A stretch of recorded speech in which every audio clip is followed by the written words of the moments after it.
নমস্কার, বড়দের প্রণাম, ছোটদের ভালোবাসা জানিয়ে আজকে নতুন একটা ব্লগ শেয়ার করছি। আর তোমাদের সবাইকে স্বাগত সুজাতার সংসার। আশা করি তোমরা অনেক অনেক ভালো আছো, আমিও ভালো আছি। ঘড়িতে এখন 7:30 বাজে। আমার তো স্নান টান হয়ে গেল, পুজো হয়ে গেল। তো এখন ভাবছি তোমাদের সাথে একটু কথা বলে নিই। তাই শুভ সকাল বন্ধুরা, আর তোমাদের সবাইকে স্বাগত সুজাতার সংসারে। এটা হচ্ছে মহালয়, আর সবাইকে তোমাদের শুভ মহালয়ের শুভেচ্ছা ভালোবাসা জানাই। মহালয়ের ভিডিও দেখো, আমার স্নান টান হয়ে গেছে, আমাকে দেখেই বুঝতে পারছো। এখন যাব রান্নাঘরে। তো রান্নাঘরে যা যা কাজ থাকে প্রত্যেক দিনকার মতো মেয়েদের, সেটাই করতে হবে, আর কিছু করার নেই। যাই হোক, তারপরে দেখো তো সকালে সমস্ত বাসি কাজ সেরে নিয়েছি। আগে যেহেতু মহালয়, আগে তো মহালয়ের দিনটা অনেক আনন্দে কাটাতাম, কিন্তু এখন মহালয় আর সেভাবে আর আনন্দ নেই। কেননা জানি না, বয়সের সঙ্গে সঙ্গে মানে মন থেকে অনেক আনন্দ ভালো লাগা চলে যাচ্ছে সময়ের সঙ্গে সঙ্গে। চুলটা ভেজা বলে আমি ছেড়েও দিয়েছি। এদিকে মেয়ে ঘুম থেকে উঠে পড়েছে, ও ব্রাশ হয়নি এখনও, ব্রাশ করবে। দেখো, সময়ের সঙ্গে সঙ্গে না সব আনন্দ ভালো লাগার সব হারিয়ে যাচ্ছে এক এক করে।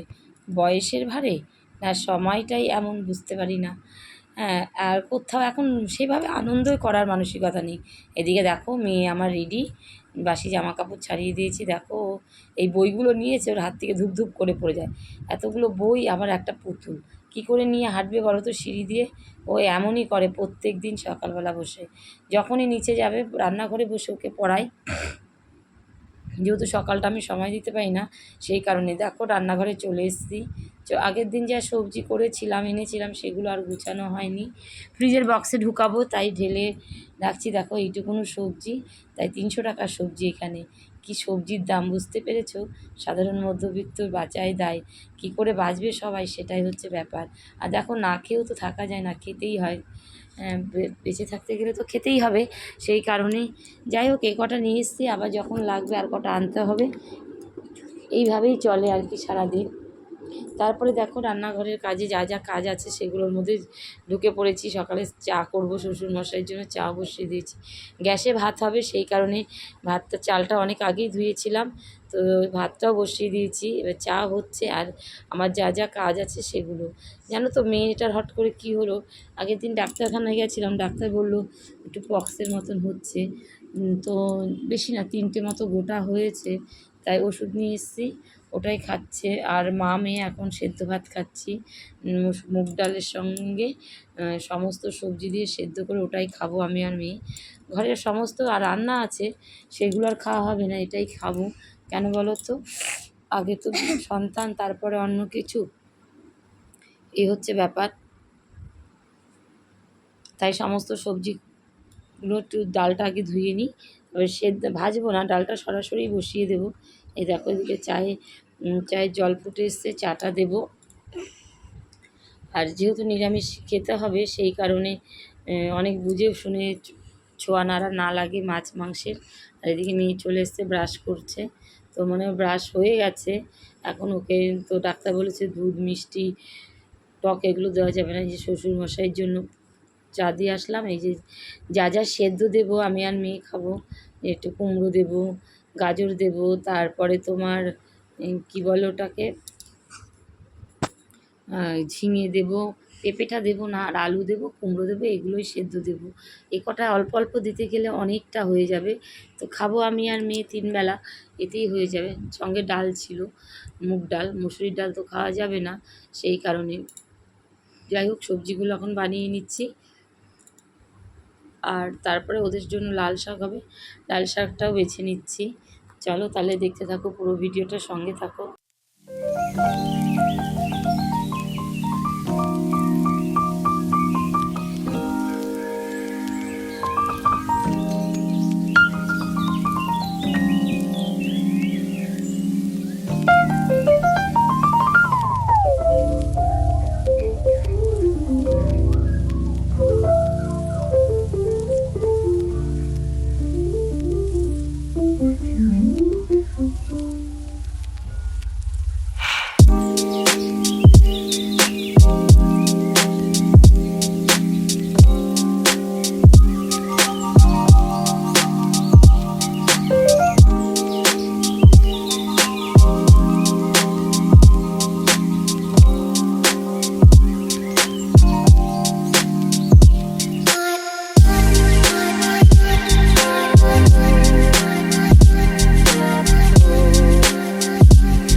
দেখলে এদিকে সবজি টবজি গুছিয়ে নিলাম, লাল শাকটাও কেটে নিলাম, মেয়ে এদিকে রান্নাঘরে বসে পড়ছে।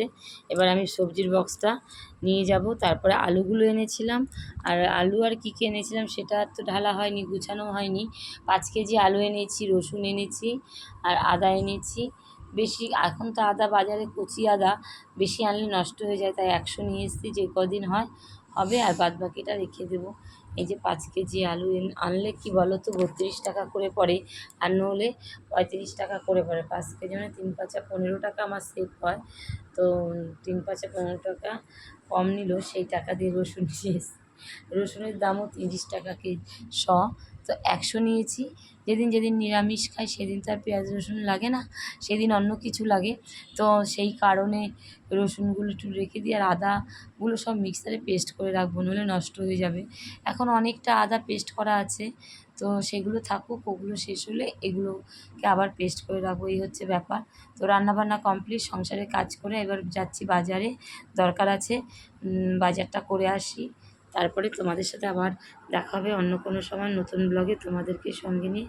তোমরা অনেক ভালো থেকো, সুস্থ থেকো, সাবধানে থেকো। আর যারা নতুন বন্ধু আমার চ্যানেলটাকে দেখছো, তারা চ্যানেলটা সাবস্ক্রাইব করে পাশে থেকো। আর যদি কোনো অংশ ভালো লেগে থাকে একটা লাইক দিয়ে দেখা শুরু করো। তোমাদের ছোট্ট ছোট্ট ভালোবাসা আমাকে এগিয়ে নিয়ে যেতে সাহায্য করবে। তো দেখো আমি এখন পুরো রেডি হয়ে গেছি। আজকে এতটা রোদ নেই, ছাতা নেব না, এমনিতেই যাব। তাহলে আজকের মতো ভিডিওটা রাখছি এখানে। তোমরা অনেক অনেক ভালো থেকো, সুস্থ থেকো, সাবধানে থেকো, আর আমার পাশে থেকো। যদি আমার ভিডিওটা কোনো অংশ ভালো লেগে থাকে একটা লাইক দিয়ে দেখা শুরু করো, আর কমেন্ট করতেও ভুলো না। তোমরা যে যেখান থেকেই দেখছো। দেখো এবার জুতোটা পরে নিচ্ছি, জুতোটা আমার বাইরে থাকে, যেহেতু বর্ষার জুতো, তো ধুয়ে ঘরে নিই না, ভেজা জুতো। সেই কারণে দেখো এই যে ব্যাগ নিয়ে বেরিয়ে পড়েছি, যাব মুদিখানা করতে। মুদিখানাটা রয়েই গেছে, ওটা করব। তারপরে দেখা যাক আর কী করা যায়, সেটাও শেয়ার করব, সঙ্গে থাকো তাহলে। এটাই হচ্ছে আমার বলার। আর সবাইকে আবারও শুভ মহালয়ার শুভেচ্ছা ভালোবাসা জানাই। তোমরা সবাই খুব ভালো কাটিও, আর ঈশ্বরের কাছে প্রার্থনা করি মা দুর্গা আসছে, তোমরা সবাই খুব ভালোভাবে পুজোটা আনন্দ করো। এই দেখো আমি বেরিয়ে পড়েছি, তাহলে আজকের মতো বাই বাই। অনেক ভালো থেকো, সুস্থ থেকো, সাবধানে থেকো।